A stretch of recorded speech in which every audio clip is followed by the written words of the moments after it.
I don't start this story where it makes sense. I start it where my shoulders already hurt, not sharply, not enough to complain. Just enough that I noticed them when I took my jacket off at night, like they were still holding something after the day was over. After 40, life didn't get louder for me. It got quieter in a strange way. Fewer emergencies, fewer dramatic decisions. I had already burned through most of those earlier. What replaced them was something flatter, longer, a kind of constant, low-grade alert that never quite turned off. I remember thinking that this must be what peace looks like later in life. Calm schedules, predictable days, no chaos, no emotional spikes, nothing demanding too much from me.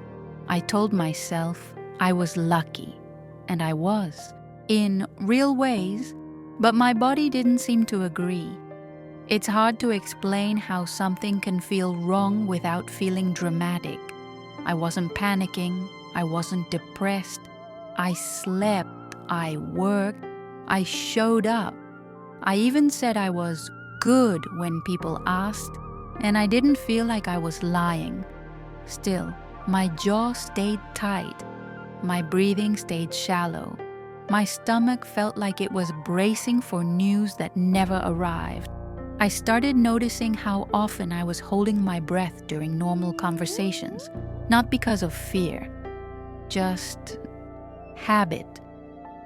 Peace, I thought, must be something you maintain, something you manage carefully so it doesn't fall apart. So I stayed composed, neutral, even toned. I avoided conflict before it existed. I softened my reactions before they formed. It looked like maturity from the outside. It felt like compression on the inside. There were mornings I woke up already tired, as if I'd been awake all night doing something important, though I couldn't name what that was. My body felt like it had been on duty, guarding something vague. I stretched more. I drank more water. I told myself it was age. That explanation was convenient. It didn't require change. It let me treat the discomfort like weather, something you adapt to, not something you question. But the tension kept accumulating quietly, in my neck, in my hips, in the space between breaths. The strange thing was how calm my thoughts were while my body stayed tense.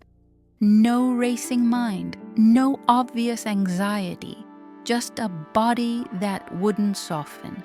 I remember one afternoon sitting alone in my car, engine off, keys still in my hand. I had nowhere urgent to be, no one waiting. I could have gone inside immediately. Instead, I sat there for a long time, feeling my heartbeat thud harder than the moment required. Not fast, just heavy.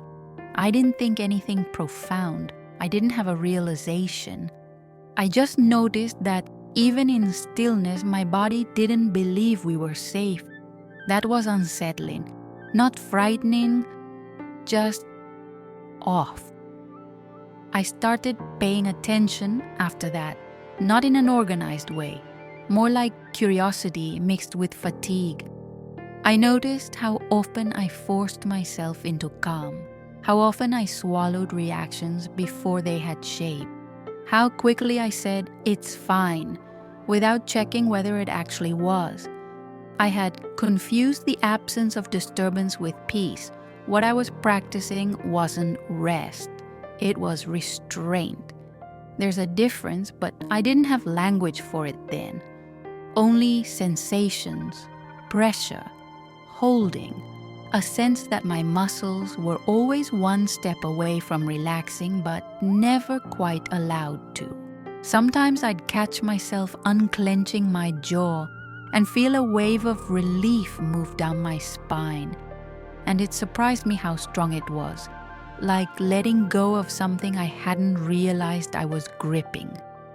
And then, almost immediately, the tension would return. Because the life I had built depended on me being steady, predictable, easy to be around. I had organized myself carefully over the years, not out of fear exactly, out of efficiency, out of wanting fewer problems. It worked until it didn't. The cost wasn't dramatic, no breakdown, no illness that forced my hand, just a slow erosion of physical ease, a body that kept score even when my mind told it everything was under control. There was a moment, and I hesitate to even call it a moment, when I stopped trying to relax. Not because I gave up, because I noticed how much effort I was putting into looking calm. I was alone at home, late afternoon light coming through the window, that dull gold color that makes everything look gentler than it feels. I caught myself sitting perfectly still, shoulders squared, breathing measured like I was being observed by no one. Something in me loosened then, not emotionally. Mechanically, I let my posture collapse a little, let my breath go uneven, let my face do whatever it wanted. It didn't feel good right away. It felt sloppy, exposed, slightly unsafe. But my body sighed. An actual sound came out of me, unplanned. My chest dropped. My stomach softened. Heat moved into places that had been cold for years. That reaction told me more than any thought could have. After that, I stopped forcing calm, not as a rule. I didn't make a decision like that. I just stopped correcting myself so quickly. If irritation showed up, I let it stay a little longer. If sadness surfaced, I didn't immediately neutralize it. If my body wanted to fidget, shift, stretch, sigh, I let it. This created problems, not big ones, subtle ones. People noticed changes before I did. I was quieter sometimes, less accommodating, less smooth. Conversations took longer. Silences appeared where they hadn't before. I lost a certain kind of approval, the kind you get for being easy. That wasn't painless, but something else happened alongside it. My shoulders started dropping on their own. I slept deeper. My digestion changed. I stopped waking up, clenched. It wasn't constant. Some days the old tension came back hard, especially under stress, especially when I slipped into performing stability instead of inhabiting it. But my body had learned something new. That calm didn't have to be enforced to exist. Peace, for me, stopped being a posture. It became something more uneven, less impressive, more honest. There are still moments when my body tightens before my mind understands why. I don't treat that as failure anymore. It's information. Sometimes it passes, sometimes it doesn't. I live with a little more mess now, in my reactions, in my pacing, in how I show up. The cost of that is real.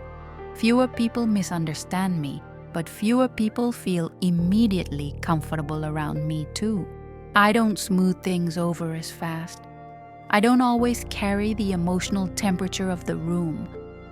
What I gained was a body that finally believes me when I say we're okay. Not because everything is calm, but because nothing is being suppressed. After 40, peace changed for me. It moved out of my head and into my tissues. And it turns out my body had been waiting for that shift longer than I had. It still reminds me when I forget. If this story crossed something you recognize, maybe it's enough to stay for a bit.